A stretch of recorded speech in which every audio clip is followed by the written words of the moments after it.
حیدر کی ذوالفقار ہوں میں، ہر ایک جری میرے جوہر کا مدح خوان رہا، میری امان سے جو نکلا وہ بے امان رہا۔ اعوذ باللہ من الشیطان الرجیم، بسم اللہ الرحمن الرحیم۔ السلام علیکم ناظرین، میں ہوں فائزہ نقوی، اس دعا کے ساتھ کہ اللہ تعالیٰ آپ سب کو آپ کے سبھی اپنوں کے ساتھ جو ہے اپنے حفظ و امان میں رکھے، صحت اور سلامتی کے ساتھ رکھے، دو جہاں کے شر سے محفوظ رکھے، اور دو جہاں کا تمام تر خیر آپ سب کے اپنوں کے اور آپ کے جو ہے نصیب میں کرے، اور اس دنیا کو جو ہے امن اور سلامتی کا گہوارہ بنائے، اور جو بھی لوگ اس وقت کووڈ کی وجہ سے یا دوسری وجوہات کی وجہ سے دکھ تکلیف بیماری یا پریشانی یا اذیت کا باعث ہیں، ان سب پر اپنی رحمت کرے، ان کی مشکلات آسان فرمائے۔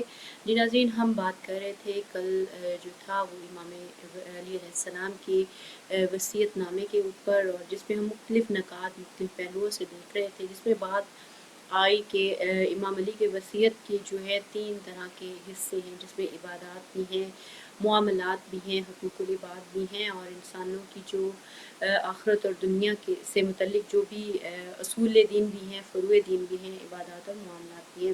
تو ان میں ہم نے کل کچھ چیزیں ڈسکس کی تھیں، اور آج جو ہے ہم کوشش کریں گے کہ مزید اسی کے اوپر ڈسکس کریں اور دیکھیں کہ امام علی علیہ السلام نے جو معاملات کے معاملے میں جو ہے ہمیں ہدایات دی ہیں، اور جس میں بیان کیا ہے کہ اپنے ہمسایوں کے ساتھ اچھا سلوک کرو، یا یتیموں کے ساتھ جو ہے نرمی سے محبت سے پیش آؤ، ان کے حقوق ادا کرو، اور مزید کیا وہ نکات ہیں جو کہ امام علی علیہ السلام کی وصیت سے معاملات کے بارے میں ملتے ہیں، حقوق العباد کے بارے میں ملتے ہیں، اور ان کے پیچھے کیا حکمت ہے، کیا اسرار پوشیدہ ہیں، اور یہ انسان کی انفرادی اور اجتماعی زندگی کے اوپر کس طریقے سے اثر انداز ہوتے ہیں، اور رب تعالیٰ اور انسان کے ربط میں ان کے اچھے ہونے سے کیا اثر پڑتا ہے۔ ہمارے ساتھ موجود ہیں ہمارے بہت ہی محترم مہمان، جو کہ بہت ہی خوبصورت گفتگو کرتے ہیں، اور یقیناً بہت بامعنی اور پر اثر گفتگو آپ کرتے ہیں، جس سے یقیناً جو ہے سننے والوں کو وہ انسپریشن ملتی ہے کہ جس سے انسان جو ہے اپنے اندر بدلاؤ جو ہے وہ لے کر آ سکتا ہے۔ بڑھتے ہیں ہم اپنے بہت ہی محترم گیسٹ کی طرف، مولانا سید علی رضا زیدی صاحب کی طرف۔ السلام علیکم آغا، آپ کو بہت بہت خوش آمدید، اور بے حد ممنون اور مشکور ہے کہ آپ نے ہمارے لیے وقت نکالا، اور اس اہم ترین موضوع کے اوپر جو کہ امام علی علیہ السلام کی وصیت کے متعلق ہے، حقوق العباد کے متعلق ہے، معاملات کے متعلق ہے، اس کے اوپر چونکہ ہم نے آج چنا ہے کہ آج ہم زیادہ جو گفتگو کریں گے وہ معاملات اور عبادات کے اوپر کریں گے، اور اس کے بعد ہم دیکھیں گے کہ جو ہے دوسرے اس کے اسپیکٹس کیا ہیں۔ اگر میں یہ جاننا چاہوں گی کہ امام نے جو معاملات کے اوپر یا حقوق العباد کے اوپر گفتگو کی ہے، اس کی کیا ریزن ہے، اور وہ کیوں اتنی امپورٹنس اپنی وصیت نامے میں دے رہے ہیں اس چیز کو، جبکہ یعنی عام طور پہ اگر دیکھا جائے تو لوگ ان چیزوں کو اہمیت نہیں دیتے۔ اوبیسلی وہ تو امام المتقین ہیں، لیکن ان کے اس کے پیچھے جو کیا پس منظر ہے معاملات یا عبادات کی طرف ہمیں متوجہ کرنے کی طرف، اور اس کی کیا اہمیت ہے، اور وہ کیا چیزیں ہیں جن کی طرف انہوں نے اشارہ فرمایا ہے۔ اعوذ باللہ من الشیطان الرجیم، بسم اللہ الرحمن الرحیم، رب اشرح لی صدری ویسر لی امری واحلل عقدۃ من لسانی یفقہوا قولی۔ علیکم السلام فائزہ، کل انشاءاللہ بہت ہی مولا کائنات کی وصیت کے اوپر چند نکات اور چند نایاب چیزیں اس وصیت سے چن کر اور جمع کر کر آپ کی پاک اور مقدس بارگاہ میں عرض کی تھیں۔ اصل میں وصیت ایک شفیق باپ کی ایک فرزند نوخیس کے لیے ہے۔ مولا کائنات کی یہ وصیت ایک شفیق مہربان، ایک طبیب کی وصیت اپنے پاک مقدس نوخیس فرزندوں کے لیے ہے، کہ جن کے پاس تجربات بہت زیادہ نہیں ہیں، جنہوں نے بہت زیادہ اس دنیا میں زندگی نہیں گزاری، کم زندگی گزاری ہے۔ ایک شفیق اور مہربان باپ اپنی طولانی، شرف مند، الہی و آسمانی حیات طیبہ سے کچھ چند نایاب اور ناب قسم کی وصیتیں اپنے فرزندوں کو فرما رہے ہیں۔ مولا کائنات نے اس وصیت کے اندر جہاں بہت ساری چیزیں تفصیل کے ساتھ فرمائی ہیں، کچھ علماء سعید رشید صاحب رائے طبیب قلوب مومنین کچھ علماء تشریف لائیں، کچھ صاحبان عقل و دانا اور خیرتمند تشریف لائیں اور اس حدیث کی تفسیر اور شرح لکھیں تو معلوم ہوگا کہ اس کے اندر کون کون سے رمز و راز، کون کون سے احساسات موجود ہیں۔ امیر المومنین کا یہ وصیت نامہ ایک دستور ہے، جیسا کہ کل میں نے آپ کی خدمت میں عرض کیا تھا، ایک دستور ہے، ایک قانون ہے، ایک رابطہ، ایک ضابطہ ہے، ایک ترتیب اور ایک ترکیب ہے انسانی حیات کو کمال اور کمال مطلق تک پہنچانے کے لیے۔ مولا کائنات نے اس میں بہت لطیف قسم کے جملوں کو استعمال کیا ہے، اور لطیف جملوں کے ذریعے انسان کے نازک قلوب کے اوپر بہت ساری معنوی اور رحمانی رحمتوں اور نعمتوں کا نزول فرمایا ہے۔ اور آپ کے دست ید اللہ سے قرطاس عالم پر آپ نے جو تحریر لکھی ہے، خدا جانتا ہی آنے والی تمام نسلوں کے لیے ایک الہی و آسمانی دستاویز ہے۔ مولا کائنات نے بہت ساری چیزوں کو بیان فرمایا ہے۔ مولا کائنات نے فرمایا کہ میری یہ وصیت پیغمبر کی وصیت کی ترجمان ہے۔ جو کچھ پیغمبر اسلام نے اپنے آخری وقت کے اوپر اپنی وصیتوں میں فرمایا تھا، ان وصیتوں میں سے ایک وصیت جو خود مولا کائنات نے فرمایا کہ میں نے پیغمبر کی وصیت میں یہ بات دیکھی ہے، اور جو چیز پیغمبر نے اپنی آخری وقت پر مجھے وصیت فرمائی، وہ دو چیزوں کے بارے میں پیغمبر بہت حساس تھے۔ ایک یتیمہ کے بارے میں، یتیموں کے بارے میں قرآن بھی کہتا ہے فَأَمَّا الْيَتِيمَ فَلَا تَقْهَرْ وَأَمَّا السَّائِلَ فَلَا تَنْهَرْ۔ قرآن کہتا ہے کہ دیکھو، یتیموں پہ کرامت کی نگاہ ڈالنا، ان پہ رحمت کی نگاہ ڈالنا، ان پر محبت و کرامت کی نگاہ ڈالنا۔ کیوں؟ انہوں نے داغ یتیمی کو سہا ہے، ان کا سائبان ان سے اٹھ چکا ہے، ان کے گھر کے اندر ایک ذمہ دار، شفیق، مہربان باپ موجود نہیں ہے، ان کے خواہشات، آرزوؤں کی تکمیل کے لیے ایک مہربان اور شفیق باپ موجود نہیں ہے۔ لہٰذا ایک ایسے بچے کے جن کا باپ اس دنیا سے چلے جائے اور داغ یتیمی ان کے پیشانی کے اوپر مجسم ہو جائے، ایسے فرزندان اور ایسے پاک اور مبارک فرزندوں کی طرف تمہاری نگاہ بہت شفیقانہ ہو۔ مولا کائنات فرماتے ہیں کہ پیغمبر نے وصیت کی، اور یہی وصیت میں اپنے فرزندوں کو کر رہا ہوں کہ دیکھو، یتیموں کا خاص خیال رکھنا۔ یتیموں کے بارے میں مولا کائنات بہت حساس ہیں، بہت حساس ہے مولا کائنات۔ در حقیقت یتیم ایک حق الناس سے حق اللہ ہے۔ دو قسم کے حق شریعت نے بیان کیے ہیں، ایک حق اللہ ہے اور ایک حق الناس ہے۔ ایک اللہ کا حق ہے، یعنی ادب خدا، ادب پیغمبر، ادب آئمہ، ادب محفل، بہت ساری ادبیات بیان کی خدا نے۔ اس میں سے ایک چیز ہے حق الناس، انسانوں کے حقوق جو ہر انسان کی گردن کے اوپر ہے۔ ماہ مبارک رمضان میں عظمت ترین چیزیں جو بیان کی گئی ہیں وہ قلب کی نرمی اور قلب کا لطیف ہو جانا ہے۔ جب قلب لطیف ہو جاتا ہے، نرم ہو جاتا ہے، تو اس کے اندر ایک جذبہ اور احساس پیدا ہوتا ہے جس کو احساس سے انسانی کہتے ہیں، یعنی ایک احساس انسانی۔ جب یہ احساس انسانی انسان کے وجود میں متلجی ہوتا ہے اور یہ احساس آہستہ آہستہ اس کے وجود کو گھیر لیتا ہے اور تمام وجود احساس کی لذت اور حدت اور شدت، حرکت اور عمل سے انسان کو متوجہ کرتا ہے، تو انسان کی نگاہ آسمانی ہو جاتی ہے، رحمانی ہو جاتی ہے، ربانی ہو جاتی ہے۔ پھر وہ جانوروں کی طرح، حیوانوں کی طرح، بے حس لوگوں کی طرح زندگی نہیں گزارتا۔ وہ جانوروں کی طرح زندگی نہیں گزارتا کہ بس اپنے بچوں کو کھلائے پلائے، اپنا گھونسلہ بنائے، نہ، ایک شفیق اور مہربان انسان کہ جو مولا کائنات کی وصیت سے اپنے آپ کو آراستہ پیراستہ کرے۔ اس وصیت کو اگر ہم قلب سلیم سے پڑھیں اور عمیق قلب سے پڑھیں تو کیا ہوگا کہ ہمارے قلب کے اندر ایک کثافت قلبی ختم ہو جائے گی، ہمارے قلب میں وسعت قلبی پیدا ہوگی، ہمارے قلب کے اندر ایک نرم مزاجی پیدا ہو جائے گی، ہمارے قلب کے اندر بہت زیادہ لطافتیں اور کرامتیں پیدا ہو جائیں گی۔ جب انسان کا قلب لطیف ہو جاتا ہے فائزہ، تو انسان اپنے اطراف و جوانب پر ایک کریمانہ نگاہ ڈالتا ہے۔ اپنے اطراف و جوانب میں وہ ایک پتھر کی مانند، ایک بت کی مانند نہیں ہوتا، بلکہ ایک انسان حساس ہو جاتا ہے۔ وہ اپنے اطراف، جوانب، خاندان، احباب، افراد اور اپنے اطراف و جوانب میں اس کی نگاہ کریمانہ ہو جاتی ہے، رحمانی ہو جاتی ہے۔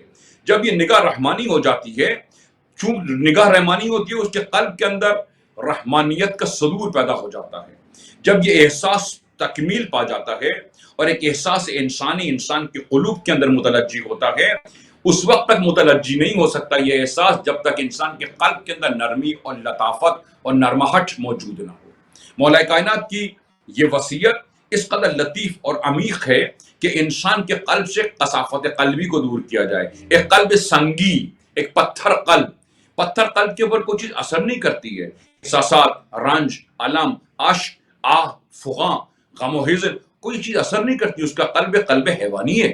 مولا کائنات فرماتے ہیں نا تمہارا قلب سنگی نہ ہو، تمہارا قلب انبیاء کے قلوب جیسا ہو، تمہارے اندر رحمانیت موجود ہو، کرامت موجود ہو، انسانی اقدار اور انسانی شرافت اور کرامت تمہارے وجود کے اندر موجود ہو. جب یہ کمالات انسان کے وجود میں پیوستہ ہو جاتے ہیں تو انسان کے اندر جو چیز پہلی پیدا ہوتی ہے وہ اس کی لطافت اور طراوت قلبی ہے جو انسان کے وجود کے اندر پیدا ہوتی ہے. جب قلب میں نرمی پیدا ہوتی ہے تو انسان کے احساسات اوج کمال پر پہنچ جاتے ہیں، اس کو عروج نصیب ہوتا ہے. پھر وہ اطراف و جوانی میں جو نگاہ ڈالتا ہے اس کی نگاہ انسانی ہے، الہی ہے، رحمانی ہے، ربانی ہے. اس کی وجود کے اندر کئی حیوانی نجاستیں اور حیوانی کثافتیں، حیوانی عادات و اطفار و حیوانی نجاستیں اس کے قلب میں نہیں آتی. پھر انسانی لطافت اور انسانی طراوت اس کے قلب کے اندر پیدا ہوتی. مولا کائنات اپنی اس وصیت جاودانی سمدی میں فرماتے ہیں، اے میرے فرزندوں دیکھو یتیموں پر ایک کریمانہ نگاہ ڈالنا. یہ نہ ہو کہ تمہارے اطراف یتیم رنج و غم اندوہ کا شکار ہو جائیں، ان کو بنیادی ضرورتیں میسر نہ ہو اور تم حیوانوں کی طرح اپنے گھر کے اندر ایک ایسی زندگی گزارو بے احساس ہو، جو احساس سے عاری ہو. لہٰذا اپنے اطراف و جوانب کی خبرگیری کرنا. فائدہ کیا ہوتا ہے، کبھی کبھی انسان اپنی نعمتوں میں اس قدر غرق ہو جاتا ہے کہ اس کو سوائے اپنے وجود کے کوئی اور وجود دکھائی نہیں دیتا ہے. اس کو وہ صرف اپنے وجود کی گرد محو طواف ہوتا ہے. وہ جو کچھ چاہتا ہے تمام عالم کو چاہتا ہے، اپنے لیے چاہتا ہے. یہ ایک حیوانی انسان ہے، حیوانی فکر ہے، حیوانی رسم و رواج ہے. یہ ایک حیوانی قلب کی علامت ہے کہ وہ اپنے وجود کے علاوہ کسی اور کو موقع نہ دے، کسی اور کی طرف توجہ نہ کرے، اور عالم میں جو خدا کی رحمتیں ہیں، کرامتیں، اسرار اور رمز و راز ہیں، اس کی طرف وہ متوجہ نہ ہو. فرمایا کہ دیکھو جب تمہاری نگاہ ایک یتیم پر پڑے تو دیکھنا کہ اس کے سر پہ سایہ نہیں ہے. ماں باپ خدا جانتا ہے فائزہ، یہ ماں باپ ایک ایسی نعمت ہے کہ اگر یہ اٹھ جائیں، اگر یہ نعمت اٹھ جائے انسان کے وجود سے، دوبارہ یہ نعمت انسان کو ملتی نہیں. دوبارہ انسان اس نعمت کو پا نہیں سکتا ہے، کتنی بھی کوشش کرے، جدوجہد کرے، مال خرچ کرے، اسباب خرچ کرے، جدوجہد کرے، علم کچھ بھی کرے. جب یہ نعمت ایک دفعہ انسان کے گھر سے اٹھ جاتی ہے فائزہ پھر یہ نعمت نصیب نہیں ہوتی. ماں باپ کی مثال ایک شجر، ایک پرشجر درخت کی جیسی ہے، ایک شجر پرثمر کہ جو مصائب اور مشکلات کے تمام اور حدت کو برداشت کرتا ہے مگر اپنے بچوں کو سایہ فراہم کرتا ہے. خود رات کی تاریکی میں اس کی ماں اس کے وجود کے لیے، اس کے وجود کو نعمتیں دینے کے لیے، راحت دینے کے لیے، سکون دینے کے لیے، ایک ماں سردیوں کی رات میں سوتی نہیں ہے اور اپنے گرم لحاف سے اٹھتی ہے تاکہ اس کے بچوں کو کوئی تکلیف، اذیت و آزار نہ ہو. ایک باپ شب و روز آفتاب کی تپتی ہوئی دھوپ میں نکلتا ہے تاکہ اپنے بچوں کے لیے ایک رزق کو فراہم کرے. خدا جانتا ہے یہ ماں باپ اس قدر عظمتیں، اس قدر نعمتیں، اس قدر بزرگواری نعمت ہے جس کا ہم ادراک نہیں کر پاتے ہیں. کیوں جب تک ماں باپ زندہ ہیں ہم اپنے ماں باپ کی قدر و قیمت سے محروم ہیں. میں نے شاید پہلے بھی یہ بات کہی تھی. ایک شخص امام صادق کے پاس آیا، اس نے کہا کہ یبن رسول اللہ، میں نے اپنی زبان سے ماں باپ کے قلب پر وہاں وار کیا ہے جہاں انگلیاں مرہم رکھ نہیں سکتی. ہاں فائزہ، جب تک یتیمی کا داغ انسان کو نہ لگے اور جب تک یہ نعمت اس کے درمیان موجود ہے ہم غافل ہیں. ماں باپ کی نعمت سے ہم غافل ہیں. ہمیں نہیں پتا کہ یتیم کے قلب کے اندر کون کون سے سمندر اور اقیانوس سے غم و حزن بلند ہو رہے ہوتے ہیں.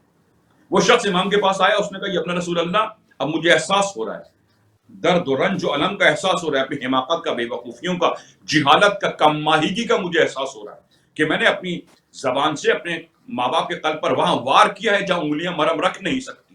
میں کیا کروں؟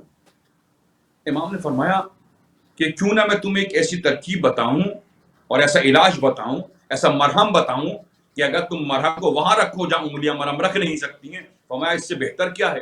بس امام نے فرمایا کہ دیکھو بعض جگہیں ایسی ہیں جہاں پر مرہم رکھا نہیں جا سکتا، لیکن بعض ایسی حرکات و سنکات اور ایسے اصول و قانون و قوانین دین نے بیان کیے ہیں کہ اگر آپ ان کی طرف متوجہ ہوں، جہاں انگلیاں مرہم نہیں رکھ سکتی ہیں، اگر آپ دین اسلام اور شریعت کے پاک اور مقدس آب طہارت سے وضو کریں اور اپنے قلب اور اپنے وجود کو باوضو رکھیں تو آپ کو وہ اعمال انجام دینے پڑیں گے. امام فرماتے ہیں کہ دیکھو کیا کرو کہ اپنے باپ کے ہاتھ پر بوسہ کرو، یہ بوسے کی نرمی تمہارے باپ کے قلب پر وہاں مرہم رکھے گی جہاں انگلیاں مرہم رکھ نہیں سکتی۔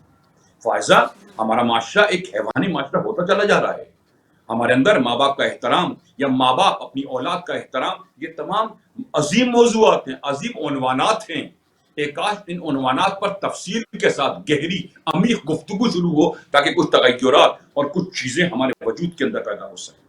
ایک یتیم بچہ، فائزہ، ایک یتیم بچہ جب لطافت محبت ماں باپ سے محروم ہو جاتا ہے، کبھی کبھی ان کی زبان بند ہو جاتی ہے، خواہشات آرزویں ان کے لب پر نہیں آتی ہیں، غم، حزن، فقر، مشکلات، پریشانیاں اور لوگوں کی نفرت و عداوت اور لوگوں کے احمقانہ اعمال اس قلب نازک پر بار گرا کے مانند گرتے ہیں۔ پیغمبر چونکہ ایک حساس رسول اللہ ہے، ایک حساس انسان ہے، مولا کائنات بھی ایک حساس انسان ہے، دوسرے کے قلب کے اندر جو رنج و الم ہوتا ہے، مولا کائنات اپنے قلب کے اندر اس رنج و الم کی تپش کو، حدت و شدت کو برداشت کرتے ہیں۔ فرماتے ہیں اپنے فرزندوں یتیموں کا خاص خیال رکھنا، فَأَمَّا الْيَتِيمُ فَلَا تَقْهَرْ وَأَمَّا السَّائِلَ فَلَا تَنْهَرْ۔ دیکھو یتیموں کو جھڑکنا مت، یتیموں کو جھڑکنا مت، یتیموں کو قہر آلود نگاہوں سے مت دیکھنا، یتیموں کو رسوا مت کرنا، یتیموں کو اپنے بچوں کے قریب بٹھانا۔ پھر امام فرماتے ہیں کہ دیکھو یتیم کے سامنے اپنے بچے کو بوسہ مت کرنا، پیار مت کرنا۔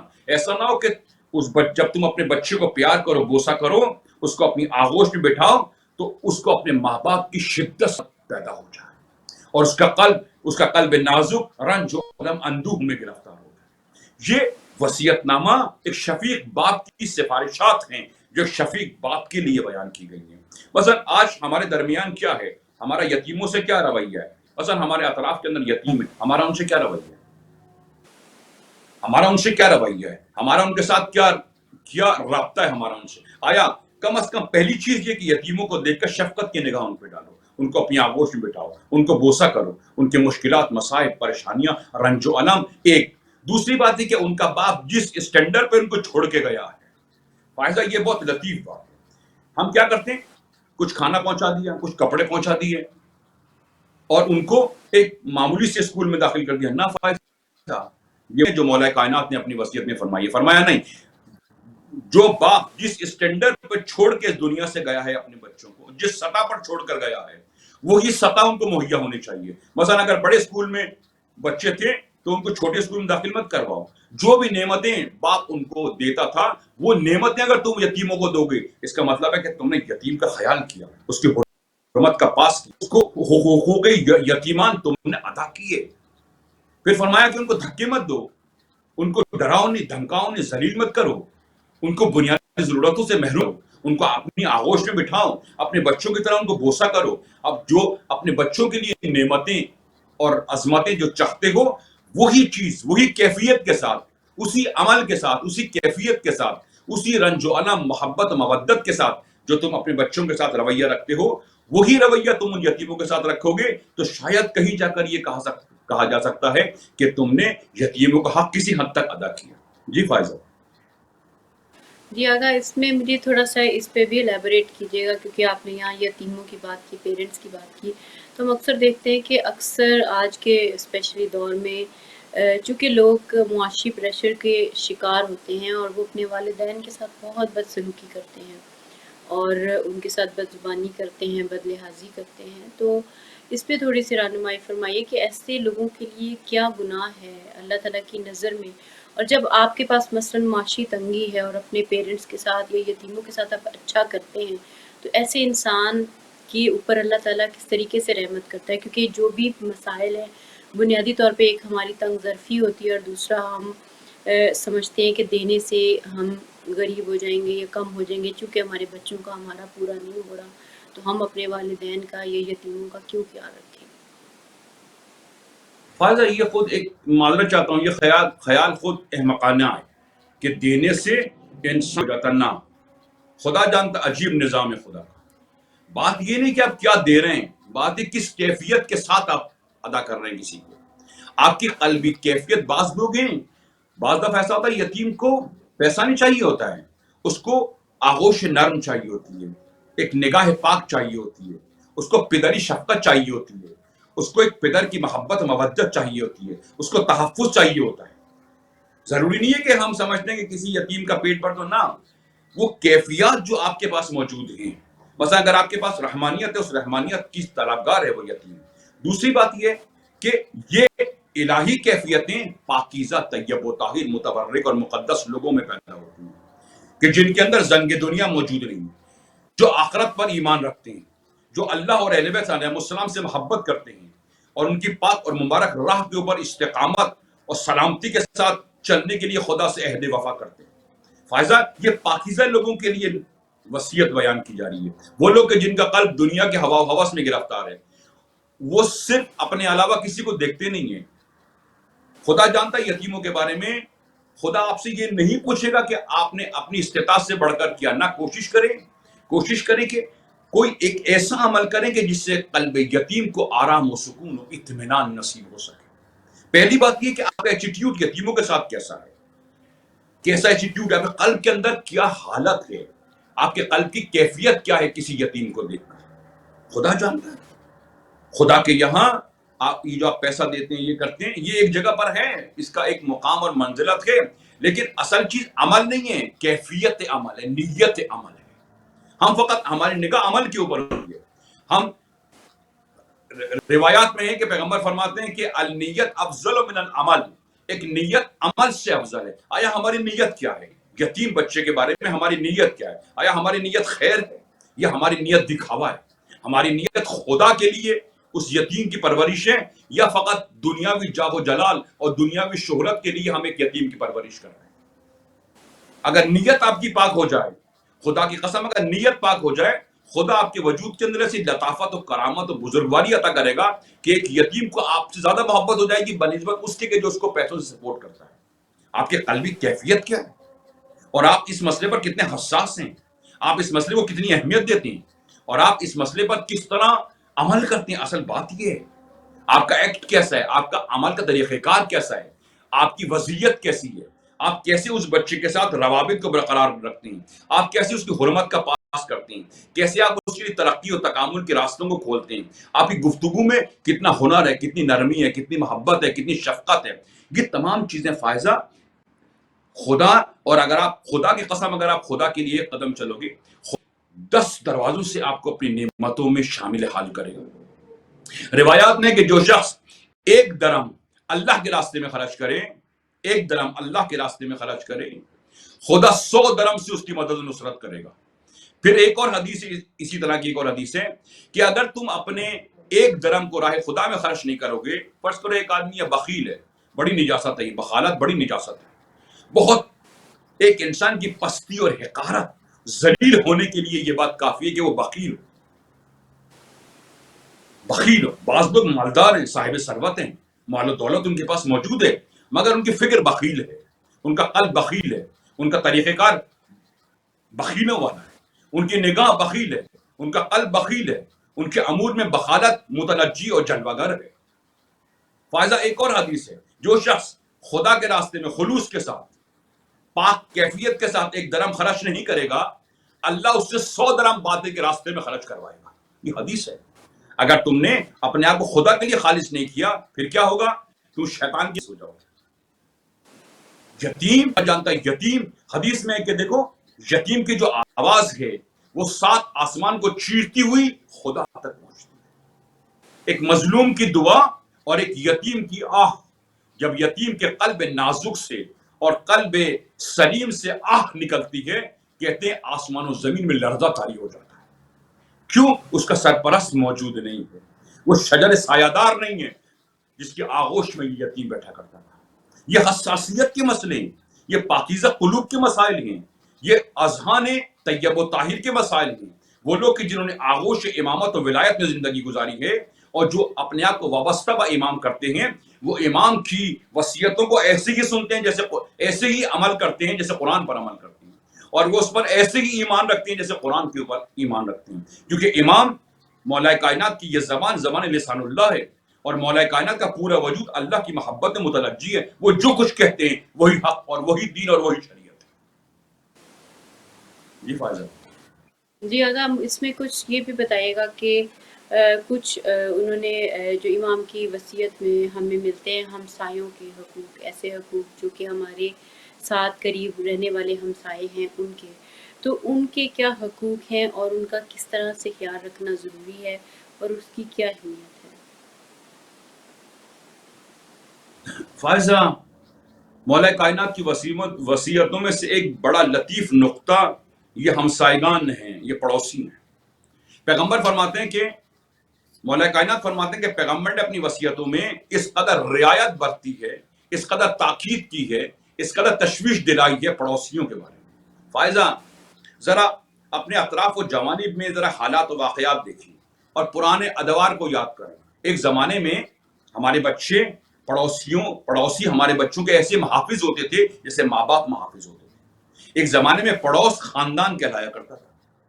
ایک زمانے میں پڑوس کی یعنی بچے پڑوس میں پلا کرتے تھے، اور پڑوس کے جو بزرگان ہوتے تھے، چاہے وہ مومنات ہوں یا مومن ہوں، وہ بچوں کی بے انتہا شفقت و محبت سے دیکھ بھال کیا کرتے تھے، ان کی رہنمائی کیا کرتے تھے، اور بچے اپنے محلے میں پڑوسیوں کو دیکھ کر ایسے کانپتے تھے جیسے ماں باپ کو دیکھ کر کانپتے تھے۔ یعنی پڑوسی محافظت جوان تھے، کیونکہ ماں باپ کا پڑوسیوں کے ساتھ ایک اچھا تعلق تھا۔ خدا جانتا یہ پڑوسی بعض دفعہ رشتہ داروں سے پہلے کام آتے ہیں انسان کے لیے۔ مولا کائنات فرماتے ہیں کہ پیغمبر نے اس قدر وصیت کی، اس قدر تشویش دلائی پڑوسیوں کے بارے میں کہ ہمیں یہ شک ہونے لگا کہ کہیں ہماری جائیداد میں بھی پڑوسیوں کا حق پیغمبر بیان نہ فرمائے۔ اس قدر پڑوس کے بارے میں پیغمبر نے وصیت فرمائی۔ ذرا آج ایک حالت دیکھیں ذرا سا۔ مجھے نہیں پتا کہ جن علاقوں میں آپ رہتے ہیں اور دیگر علاقوں میں کیا صورتحال ہے، میں اپنے علاقے کی بات کرتا ہوں۔ فائدہ، ایک زمانے میں ہمارا پڑوس ہمارا محافظ تھا، پاسدار تھا۔ ہمارے بزرگ بچوں کی تربیت کیا کرتے تھے، غلط راستوں پر غلط جگہوں پہ ان کو پاتے تھے، وہ وہی سلوک کرتے تھے جو ماں باپ سلوک کرتے تھے۔ اس قدر قلب نرم تھے لوگوں کے وجود کے اندر۔ آج صورتحال کیا ہے؟ آج ہم اتنے آئسولیٹ ہو چکے ہیں، آج ہم اپنے بچوں سے احمقانہ محبت اتنی زیادہ کرتے ہیں کہ آج ہم چچا کو، ماموں کو یہ حق نہیں دیتے کہ وہ ہمارے بچوں کی نصیحت، ہمارے بچوں کو نصیحت کرے۔ چھیڑ جائے کہ پڑوسی ایک زمانے میں پڑوسی ماں باپ کا رول ادا کرتے تھے۔ جہاں پر ماں باپ نہیں پہنچتے تھے وہاں پر پڑوسی بچوں کی محافظت کرتے تھے، ان کی تربیت کرتے تھے، ان کے وجود کی حفاظت کرتے تھے، ان کو ظالموں سے، فاسقوں سے، بدکار لوگوں سے بچاتے تھے۔ غلط محفلوں میں محلے کے بچوں کو بیٹھا دیکھتے تھے، وہیں اس کی سرزنش کرتے تھے اور وہیں اس کی اصلاح کیا کرتے تھے۔ ایک زمانے میں پڑوسی ہمارے بچوں کے محافظ تھے، ہم اپنے پڑوسیوں کے بچوں کے محافظ تھے اور پڑوسی ایسے ہی ہمارے بچوں کے محافظ تھے۔ آج ذرا عالم دیکھیے ذرا کیا صورتحال ہے۔ آج چچا کو یہ حق نہیں دیا ہم نے، ماموں کو یہ حق نہیں دیا ہم نے گھر والوں کو یہ حق نہیں دیا کہ وہ ہمارے بچوں سے نصیحت کریں۔ نہ ہم برا مان جاتے ہیں اگر ہمارے ماموں، ہمارے مثلا چچا، اگر آپ ہمارے بچوں کو نصیحت کریں، ہمیں پسند نہیں آتی یہ بات، ہمیں پسند نہیں آتی یہ بات۔ آج ہم اختیار نہیں دیتے بچوں کے ماموں کو، چچا کو کہ وہ آئیں اور آ کر میرے بچوں کی اصلاح کریں۔ نہ، ہمیں یہ بات پسند نہیں آتی۔ اس قدر خودخواہی، خود نمائی اور اس قدر رشتہ داروں سے دشمنی، عداوت و کدورت ہے کہ ہم اپنے بچوں کو یہ اختیار نہیں دیتے کہ وہ ماموں کی بات کو سنیں، چچا کی بات کو سنیں یا بزرگوں کی بات کو سنیں۔ نہ، ہم اختیار نہیں دیتے، ہم لڑنے کھڑے ایک جاتے ہیں۔ چھوٹی سی بات میں آپ سے پوچھنا چاہوں گی کہ معذرت چاہوں گی آپ کی بات قطع کر رہی ہوں، کیونکہ یہاں بات ہو رہی ہے بچوں کی اور بات ہو رہی ہے اصلاح کی۔ جب ہمارے بچوں کو مثلاً وہ بچے جو بڑوں سے، کوئی بھی بڑا ہو، چاہے پیرنٹس ہوں، چاہے ٹیچرز ہوں، چاہے محلے کے بزرگ ہوں، اگر وہ ان کو ٹوک دیتے ہیں تو وہ آج کے بچے اپنی انا کا مسئلہ بنا لیتے ہیں۔ تو پیرنٹس ایسا کیا کریں کہ بچے ایسا نہ کریں اور پیرنٹس بھی اس چیز کو اس طریقے سے نہ لیں، اور ان بچوں میں کیا فرق ہوتا ہے جو بڑے بزرگوں کی بات کو احترام لیتے ہیں اور ان بچوں میں جو ان چیزوں کو اپنی انا کا مسئلہ بنا لیتے ہیں؟ فائزہ، مشکل ماں باپ کی ہے۔ میں ہمیشہ کہتا ہوں بچوں کو روکنے ٹوکنے اور پٹ دا بلیم، بچوں کو بلیم کرنے سے پہلے ماں باپ کو چاہیے کہ اپنی طرف بلیم کریں۔ اگر ماں باپ، آج ہمارے ماں باپ پڑوسیوں سے لڑتے ہیں، توہین کرتے ہیں، تکذیب کرتے ہیں، ہم ان کو اجازت نہیں دیتے۔ آج ہمارے محلوں کے اندر اختلاف ہے، انتشار ہے، دشمنیاں، عداوتیں، جاسوسی ہے۔ آج جب بچے دیکھتے ہیں کہ پڑوسیوں کے ساتھ ہمارے باپ کا رویہ کیا ہے، ہماری ماں کا رویہ کیا ہے، احترام نہیں ہے، ان کی شادی میں، بیاہ میں، ان کی غم و حزن میں جاتے نہیں ہیں، شرکت نہیں کرتے ہیں، کیوں؟ وہ اس کو سمجھتے کہ نہیں، یہ ہمارے اسٹینڈرڈ کے لوگ موجود نہیں ہیں ہمارے پاس۔ فائدہ، جب بچے سنتے کم ہے، دیکھتے زیادہ ہیں۔ جب بچے شروع سے دیکھتے ہیں کہ محلے میں ان کے باپ کی عزت نہیں ہے، ان کے باپ کا وقار نہیں ہے، ان کے باپ کا شرف نہیں ہے، ان کے باپ کی وہ اہمیت نہیں ہے جو ہونی چاہیے تھی، تو نہ فقط یہ کہ وہ اپنے باپ کی عزت نہیں کرتے بلکہ ان پڑوسیوں کی بھی عزت نہیں کرتے جو ان کے باپ کی عزت نہیں کرتے۔ آج ہم نے خود اپنے گھر کو تماشا بنایا ہے، میلہ مویشیان خود ہمارا گھر ہو چکا ہے۔ فائزہ، ہمارے گھر میں اختلاف ہے، انتشار ہے، دشمنیاں ہے، توہین ہے، تکذیب ہے، ضد، ہر دھرمی اور زبان کی نجاستیں جنہوں نے ہمارے گھر کو جو گلستان ہونا چاہیے تھا، آج ہم نے اس کو استبل کی شکل دے دی جہاں مختلف قسم کے جانور بندے ہوئے۔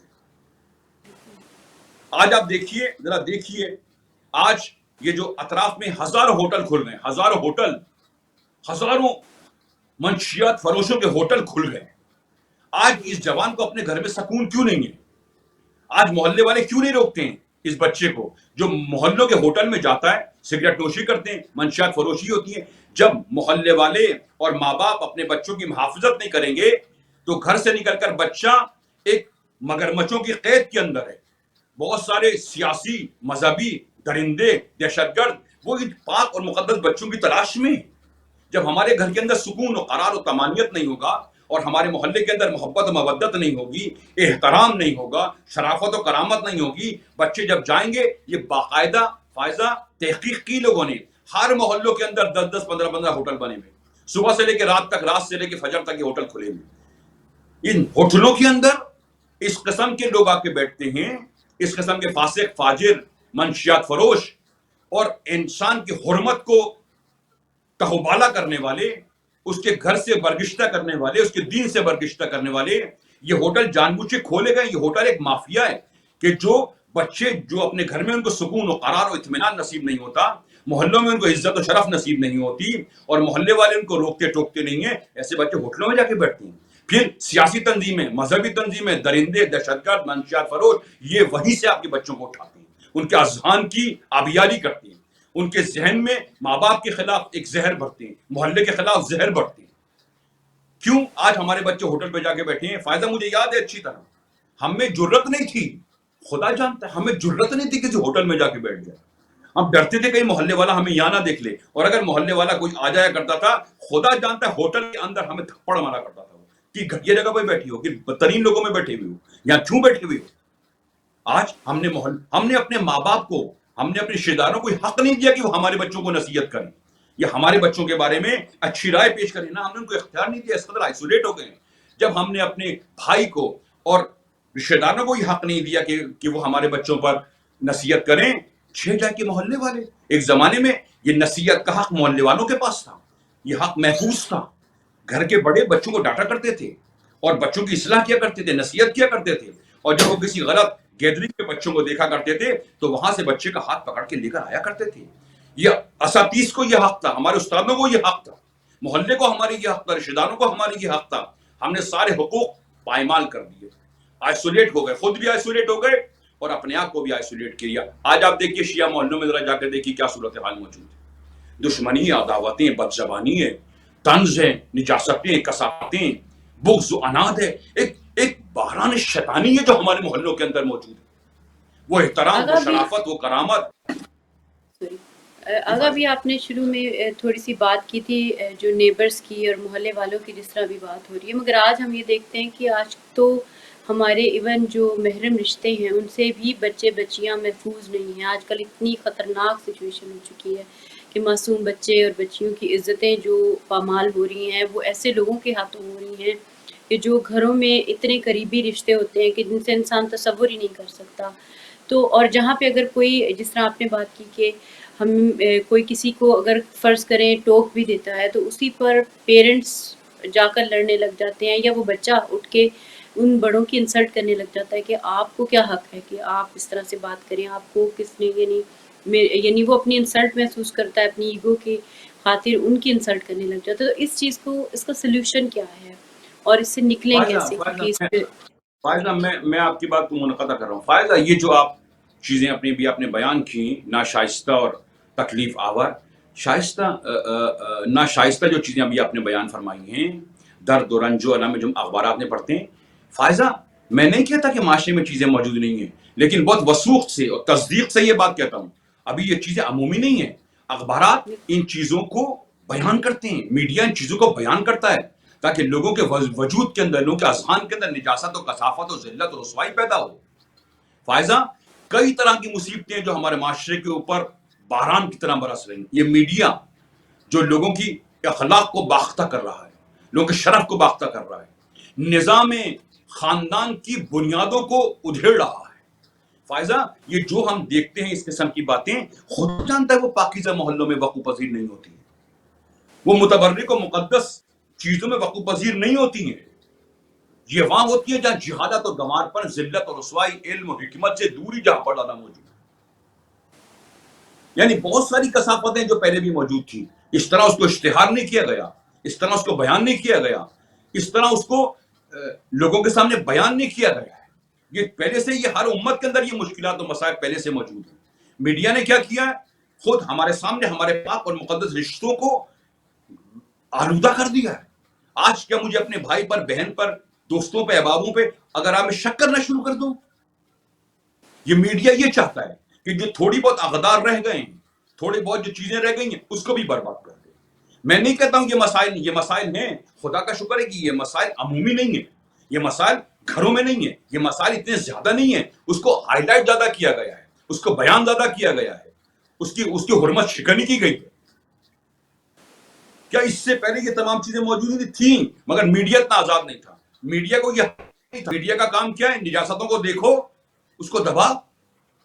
مولا کائنات فرماتے ہیں کہ اگر تم کسی مومن کو گناہوں میں مبتلا دیکھو، آنکھوں سے دیکھو، کانوں سے سنو، اس کے باوجود بھی اگر تم نے ان مشکلات کو بیان کیا، ان نجاستوں کو بیان کیا، خدا کی قسم قرآن عجیب جملہ کہہ رہا ہے، دون العذاب، عذاب الحریق و عذاب الشدید، دو قسم کے عذاب تمہارے پر ہوں گے کہ اگر مومنین کے پاکیزہ، طیب و طاہر خاندانوں میں، گھروں میں، محلوں میں اگر تم اس قسم کی باتیں کرو گے کہ جس سے فتنہ اور فساد، دشمنی، عداوتیں اور فحاشی کا پرچار ہوتا ہے، امام نے فرمایا کہ نہیں، ان چیزوں کو بیان مت کرو، ان چیزوں کو ہائی لائٹ مت کرو، ان چیزوں کو لوگوں تک مت پہنچاؤ، بلکہ کوشش کرو کہ لوگوں کے اندر جو فطرت کا نور موجود ہے وہ ان کے وجود سے متلجی ہو جائے، وہ جو خاندانی پاکیزگی موجود ہے وہ متلجی ہو جائے۔ اپنے بچوں کو یہ بتاؤ کہ تم خاندان رسول خدا سے ہو، اپنی بیٹیوں اور بیٹوں کو بتاؤ تم خاندان رسول خدا سے ہو، تم پاکیزہ نبی کی پاکیزہ امت ہو، تم پاکیزہ گھرانوں کی پاکیزہ اولاد ہو، تمہارے آبا و اجداد پاکیزہ ہیں، طیب و طاہر ہیں، اور پھر ان کو حق دو، اپنی رائے کا حق دو۔ فائزہ، آج ہماری مصیبت کیا ہے؟ آج ہمیں آزادی رائے کا حق نہیں، ایک بیٹی، اس کو آزادی رائے کا حق نہیں۔ دین کیا کہتا ہے؟ دین کہتا ہے ہر شخص کو شادی اختیار ہے۔ یعنی حضرت امام خمینی نے ان کی کتاب تحریر الوسیلہ، اس کے اندر تمام چیزیں موجود ہیں۔ ہر لڑکی کو یہ حق ہے کہ اپنے پسند کے لڑکے سے شادی کرے۔ ہر مرد کو یہ اختیار ہے کہ وہ اپنی پسند کی لڑکی کا چوائس کرے، اس سے شادی کرے۔ دین نے اس بات کو حق دیا ہے، مگر ایک بچی کو ہم رائے دیتے ہیں، اختیار دیتے ہیں، اس کی اس طرح تربیت کرتے ہیں کہ وہ حق کا انتخاب کرے، باطل سے آراز پیدا کرے۔ نہ، ماں باپ میں یہ صلاحیت نہیں ہے، کیوں؟ نہ وہ خود آزاد ہیں اور نہ کسی کو آزاد دیکھنا چاہتے ہیں۔ اگر یہ آزادی ہمارے گھروں میں پیدا ہو، ہمارے نفوس میں پیدا ہو، ہمارے عقول میں پیدا ہو، عقائد میں پیدا ہو، خدا کی قسم بہت ساری ایسی چیزیں جو دباؤ کی وجہ سے، پریشر کی وجہ سے، ظلم و ستم کی وجہ سے، رائے کا حق نہ دینے کی وجہ سے بہت سارے مسائل، مشکلات، نجاستیں، کثافتیں پیدا ہوتی ہیں۔ اگر میں اپنے گھر میں آزاد منش انسان ہوں، اپنے بچوں کو حق دیتا ہوں چیزوں کا، ان کی رائے کا احترام کرتا ہوں، بیٹوں اور بیٹیوں کو حق دیتا ہوں کہ وہ آئیں اور اپنی رائے کا اظہار کریں، ہم اجازت نہیں دیتے، ہم اس بات کا حق نہیں دیتے اپنے بچوں کو۔ ہم کہتے ہیں نہیں، ہر چیز میں ہماری مرضی، میں مولوی ہوں تو میرے بچے بھی مولوی ہوں، میں انجینئر ہوں تو میرے بچے بھی انجینئر ہوں۔ نہ، یہ نہیں ہے۔ قرآن کہتا ہے لا اکراہ فی الدین، دین میں جبر نہیں ہے، زبردستی نہیں ہے، توہین نہیں ہے، تکذیب نہیں ہے۔ ہر انسان کے اندر خدا کے کچھ اسما موجود ہے، کمالات موجود ہیں۔ تم یہ دیکھو کہ بچے کا رجحان کس طرف ہے، بچے میں کون کون سے کمالات موجود ہیں۔ ایک شفیق، مہربان استاد کو بلاؤ جو تحقیق و تشخیص کرے اور دیکھے کہ تمہارے بچے کے اندر کون سی صلاحیتیں موجود ہیں۔ جو بھی صلاحیتیں موجود ہیں اسی فیلڈ کے اندر، اسی شعبے کے اندر اپنے بیٹوں اور بیٹیوں کو رکھو اس کے اندر۔ خدا جانتا ہے فائزہ، انبیاء کو یہ حق نہیں ہے، انبیاء کو یہ حق نہیں ہے کہ وہ جبرن اور قہرن اپنے نظریات کو، احساسات کو، چاہے وہ نظریات حق ہیں، 100% حق، کسی نبی کو یہ حق نہیں ہے، ولی کو حق نہیں ہے کہ وہ جبران قہران لوگوں کو اپنے نظریات قبول کرنے پر امبوز کرے اپنے نظریات کو، نہ ہی حق نہیں۔ انبیاء کو بھی یہ حق خدا نے نہیں دیا کہ وہ پاک اور مقدس نظریات کو، عقائد کو، اخلاق کو جبران و قہرن لوگوں کے اوپر امبوز کریں، نہ یہ نہیں ہے۔ پیغمبر کہتے ہیں دلیل، برہان، بینات، عقل، دانائی، فکر مندی، بحث، مباحثہ، دلیل سے ثابت کرو چیزوں کو۔ انبیاء دلیل دیتے ہیں، انبیاء دلیل کو سنتے ہیں۔ انبیاء ہماری طرح نہیں ہے جبران قہران جو میں نے کہا وہی کرو، کیونکہ جو میں کہتا ہوں وہ حق ہے اور جو تم کہتے ہو وہ نہ حق ہے۔ جب تک یہ رویے تبدیل نہیں ہوں گے، جب تک خود ہم دین کی حقانیت کو نہیں سمجھیں گے، جب تک دین کے پاک اور مقدس نظام کو نہیں سمجھیں گے، جب تک اولیاء کے بنائے ہوئے نظام کو نہیں سمجھیں گے، جب تک خود میرے قلب کی اصلاح نہیں ہوگی، میں لوگوں کی اصلاح نہیں کر سکتا۔ فائزہ جو آدمی خود زندان میں ہو، قید میں ہو، ہوا و ہوس کی قید، خود پرستی، خود خواہی کی قید، جہل و کفر و نفاق کی قید، جب تک انسان اس قید سے نہیں نکلے گا وہ کسی کو آزاد کرا نہیں سکتا، کیونکہ قیدی کسی کو نغمہ آزادی سنا نہیں سکتا، کیونکہ وہ خود قید و بند کی زندگی گزار رہا ہے۔ فائزہ ہمیں ایک نظر کرنی پڑے گی، دقت نظر کرنی پڑے گی اپنے اعمال پہ، کردار پہ، گفتار پر، دیکھنا پڑے گا کہ رسم و رواج کیا چیز ہے، دین کیا چیز ہے۔ ہمیں دین پر ایک تحقیقی نگاہ ڈالنی پڑے گی۔ تھوڑی سی بات میں یہ جاننا چاہوں گی کہ آپ نے بڑی خوبصورت طریقے سے ساری بات کو بتایا، جو حقوق ہیں جو ہے ہمسایوں کے، رشتوں کے، مگر ہم یہ جانتے ہیں کہ ہمارے معاشرے میں کیا بیماریاں ہیں، تو شروع کہاں سے کریں گے؟ یعنی مثلاً ایک بندے نے تو چلے اپنے آپ کو، مثلاً فار ایگزامپل ایک بندے نے کوشش کی اپنے آپ کو ٹھیک کر لیا، لیکن جو باقی گندگی ہے، جو ارد گرد چیزیں خراب ہو رہی ہیں، ہو چکی ہیں، ان میں کس طرح سے اصلاح آئے گی؟ کس طریقے امید کہاں ہم دیکھیں؟ کس طریقے سے اپنے آپ کو اس سائڈ پہ لائیں؟ کیونکہ یہاں تو ایک بچہ اور بچی اگر اپنی پسند کی، آج کل جوان بچے کہتے ہیں ہماری شادی کرو، پیرنٹس کہتے ہیں فلاں گھر میں ہم کیوں کریں، یا اتنے پیسے ہوں گے اور یہ شادی کے لوازمات پورے ہوں گے تو شادیاں ہوں گی، اور وہ بچے جو ہیں وہ ڈفرینٹ وے سے سفر کرتے ہیں اور گناہوں کا شکار ہوتے ہیں اور مصائب کا شکار ہوتے ہیں۔ تو کیوں ہم یہ آسانیاں پیدا نہیں کر پا رہے ہیں، اور کیا کیا جائے کہ یہ آسانیاں پیدا ہوں، کہ ہمارے جوانوں کا کی پاکیزگی بھی پامال نہ ہو اور ہمارے گھروں میں بھی آسودگیاں ہوں اور ایک پاکیزہ گھر جو ہے وہ جنم لیں؟ فائزہ یہ امام علی کے وصیت نامے میں ہیں چیزیں موجود ہیں، عمل بالمعروف کے عنوان سے تمام چیزیں موجود ہیں۔ کل اگر خدا نے توفیق دی زندہ رہے اور خدا نے توفیق دی، کل عرض کروں گا عمل بالمعروف کیا چیز ہے، عمل بالمعروف کیا چیز ہے۔ عمل بالمعروف جبران قہران لوگوں کو آمادہ کرنے کا نام نہیں ہے، میں کل عرض کروں گا انشاءاللہ۔ فائزہ پہلے یہ بات سمجھ جاؤ، خدا نے مرد کو، عورت کو شادی کے لیے پیدا نہیں کیا، حصول اللہ کے لیے پیدا کیا ہے۔ خدا کی معرفت کے لیے خدا نے انسان کو پیدا کیا ہے۔ اس مسئلے پر بہت سنگین بحث ہے، مباحثہ ہے، اس پر دلیل ہے، برہان ہے، بینات ہے۔ انسان کو خدا نے شادی کے لیے پیدا نہیں کیا، بچے پیدا کرنے کے لیے پیدا نہیں کیا۔ خدا نے ایک پاک، طیب و طاہر، مبارک، متبرک و مقدس زندگی کے لیے کو بیان کیا ہے، اور ایک شفیق اور مہربان باپ کو ولی قرار دیا ہے خدا نے۔ ولی مستکبر نہیں ہے، ولی ضدی ہر درم نہیں ہے، ولی لوگوں کو اپنے دین پر نہیں لے کر آتا، ولی کا اپنا نیا دین نہیں ہے، ولی لوگوں کو اپنی جانب متوجہ نہیں کرتا، وہ خدا کی جانب متوجہ کرتا ہے۔ ادعو الی سبیل ربک بالحکمت و موعظۃ الحسنہ، یا رسول اللہ آپ بہت طریقے سے بات کریں، شائستگی سے بات کریں، اور ان کو خدا کی طرف دعوت دیں، نہ اپنی جانب دعوت دیں۔ آج ہمارا گھر، ہم اپنے گھر میں اپنے بچوں کو اپنی جانب دعوت دیتے ہیں، میں کہہ رہا ہوں، میں نے کہا ہے، میرے آبا نے فرمایا ہے، ہم کہیں بھی نہ خود خدا پرست ہیں اور نہ ہمارے امور، ہماری گفتگو اور ہمارے گھر کا ماحول خدا ہی ہے۔ فائدہ ایک بڑی مصیبت ہماری یہ ہے۔ دوسری ایک اہم مصیبت، میں آپ سے ایک اور چیز بیان کرتا ہوں ابھی آپ سے، بڑی زبردست۔ حضرت امام کی ایک کتاب ہے کوثر، 4 جلدوں پر مشتمل ہے، اور ایک اور امام کی کتاب ہے صحیفہ امام خمینی کی، جس قدر بھی امام نے وہ سب صحیفہ امام کے اندر موجود ہیں۔ امام اس کتاب میں ایک عجیب جملہ لکھتے ہیں، تو دیکھیے گا کہ کس قدر مہم ترین گفتگو امام کی ہے۔ امام فرماتے ہیں جس زمانے میں ہم طاغوت کے خلاف تحریک چلا رہے تھے، منحوس پہلوی حکومت کے خلاف، ایک ظالم، فاسق، فاجر، اوباش حکومت کے خلاف تحریک چلا رہے تھے، سب کچھ بگڑا ہوا تھا، سمجھ میں نہیں آتا تھا کیا کام پہلے کریں۔ فرمایا ہم علاقوں کی شناخت کیسے کرتے تھے، یہ علاقہ پاکیزہ ہے یا غیر پاکیزہ ہے۔ ہم تشخیص علاقوں پہ رکھتے تھے اس علاقے میں. تو امام نے اس میں عجیب نقطہ بیان کیا, فرمایا کہ جن علاقوں کے اندر لوگ مہذب ہیں, بااخلاق ہیں, تربیت یافتہ ہیں, واجبات دین پہ عمل کرتے ہیں, ایک سلیم اور رشید اور سعید جوان ہے, ہم سمجھتے تھے کہ یہاں کا عالم خدائی ہے.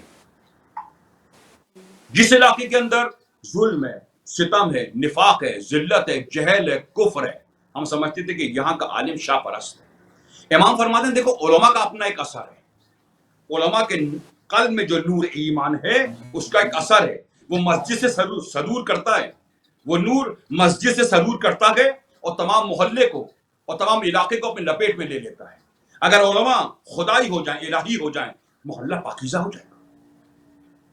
اور اگر علماء پاکیزہ نہ ہوں, طیب و طاہر نہ ہوں, ان کے وجود کے اندر عمل معروف ضد اور ہر دھرمی میں کرتے ہوں, ان کے پاس خود عقل, دانائی, فکر, توانائی موجود نہ ہو, اخلاق کریمانہ موجود نہ ہو, خدا کی قسم محلے ایسے ہی تاریک اور ذلیل رہیں گے جیسا کہ آج صورتحال ہمارے سامنے موجود ہے.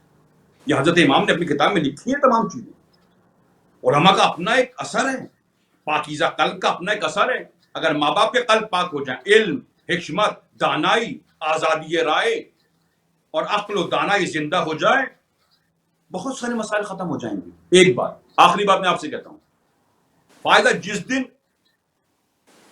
ایک انسان کی تربیت ہو گئی, خدا جانتا ہے ایک انسان کی تربیت اگر ہو گئی, پورا عالم کو وہ تربیت یافتہ کر دے گا. ایسا ہے, ایک انسان اگر بگڑ گیا پورے عالم کو بگاڑ دے گا.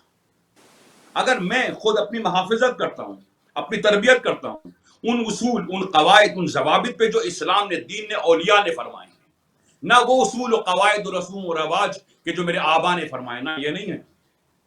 میں تحقیق کروں, تشخیص کروں کہ دین ایک انسان کے فریضے کو کیسے معین کرتا ہے, ایک انسان کا فردی وظیفہ اور اس کی مسئولیت کیا چیز ہے. اور مجھے خدا جانتا ہے فائزہ, اگر میں خدائی ہو گیا,